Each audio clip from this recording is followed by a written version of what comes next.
Welcome to another Howls and Growls breakdown. And I think we need to talk about Karl-Anthony Towns' defense. In the past, that sentence would have held negative connotations, but this season it has been different. There really has been two main narratives around Towns' defense in the past. He can't defend in space, and he can't defend in pick and roll situations. When Rudy Gobert came along, another one got added to that list. He can't defend as a power forward. Previously, there has been a lot of truth weaved into those statements, but this season has been different. Among the players who have contested at least 200 field goal attempts this season, only 7 players have kept opponents to a lower shooting percentage than Towns. He's holding them to 42.1% from the field.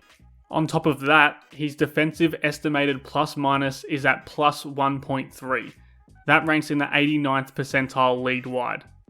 A lot of defensive stats are noisy, especially this early in the season, but the film matches up with Towns' numbers so far. He's not only upgraded from being the liability he once was, Towns is now an integral part to Minnesota's league best defense. Really, I don't think Towns has undergone some sort of massive defensive transformation. What he has done though is simplified his role and then improved in those simplified areas. The biggest improvement is his ability to play off-ball help and recover defense as a power forward or a big wing player. Almost as someone who helps shut down the paint with Gobert, but then finds himself defending on the perimeter within one possession. That sounds complicated, but Minnesota's scheme and his place within that scheme is just a much better fit for Towns than defending bigs like he used to all of the time. So let's break down some film. Here's what I mean. He's guarding the corner, but when Brandon Ingram comes flying down the lane, he's going to commit to getting down here and helping his teammate. Then when the kick out comes, he's going to recover back to the corner and get a 3-point contest up. Nothing overly fancy or complicated, just smart defense. Show that size inside the arc and then get out to use his long arms to make 3-point shots harder to make. That's something he has done over and over again this season. Rudy Gobert is playing next to him a lot now, so Gobert is going to be the one protecting the rim. Cat is going to be roaming around the middle here much more, showing a big body to those drivers, but that means he's got to get back out here and contest the shooter. Make that shot something other than wide open. It's not easy to make 3-point shots when a 7-footer is sprinting out at you. Again, he needs to get in here, crowd out that potential scorer, make sure everything feels congested and cramped inside the arc, but then he needs to be alert to his responsibilities and contest those shots. A lot of 3-point shooting numbers against can be contributed to luck, but Towns' ability to make teams shoot over his long arms is part of the reason why players are shooting just 33% from 3 with him as the closest defender. So Mike Conley gets screened off here, and here's Towns again as the helper. He rotates down here to cut off this drive, but he still needs to map the floor and recover back to his man out here. He gets beaten on the closeout, but he's forced a shooter off the line, and now he's trusting those behind him to provide that help. And in general, he's working very hard to shut off those closeout attacks himself. Here he's doing the same thing.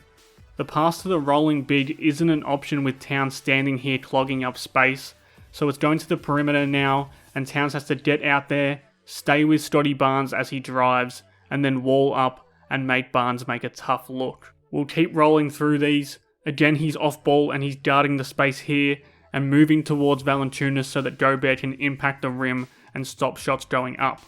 When the pass comes out, he needs to get on his horse and affect this shot every single time, and that's what he's been doing so far this season.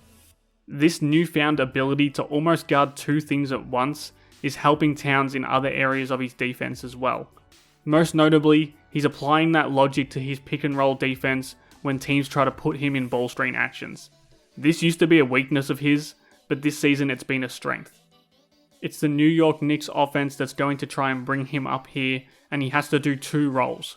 Keep an eye on the ball handler here, while still shading the roll man here. He backtracks with the ball handler while staying in the passing lane, and then snatches the ball away when RJ Barrett decides to load up that shot. He's getting into that perfect position as a drop coverage defender far more often this season. From there, he can effectively play between the driving scorer and his own man rolling to the rim. When Chris Paul takes this handoff and starts to come downhill on this possession, Towns needs to make this rotation to stop his trademark mid-range jumper. But once again, he's got other responsibilities. He has to veer back to Looney and cut off that passing lane, and that's exactly how you do it. Here it is again. Pascal Siakam can't make this pass because of Towns' positioning, but because he's backtracking into that sweet spot position, he can still push down here and get the stop at the rim when Siakam does decide to drive it himself. As it stands, this hasn't been a flash in the pan for Towns all season long.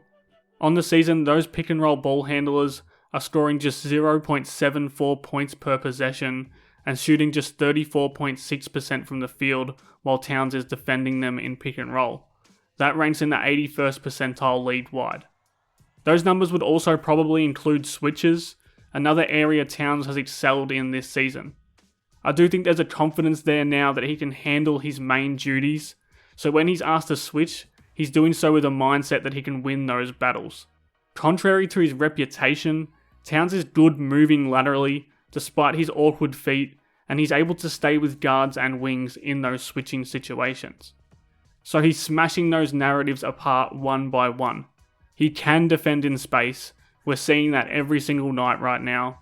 He has found more confidence and success guarding pick and roll, and you only have to look at how dominant Minnesota's defense is as a whole to know he can play with Gobert on that end of the floor. When you throw in a healthy dose of low man rim protection as well, you get a defender who not only avoids actively hurting his team like Towns used to, you get a genuinely impactful defender who makes his team better with his defense as well as his obvious game-changing offense. Sure, there's something to be said about Towns' defensive numbers being boosted by the elite defensive players he's playing with, but he's doing his part, and Minnesota wouldn't be able to have that elite defense if he wasn't pulling his weight. Thanks again for watching Hows and Drows. Please subscribe for more.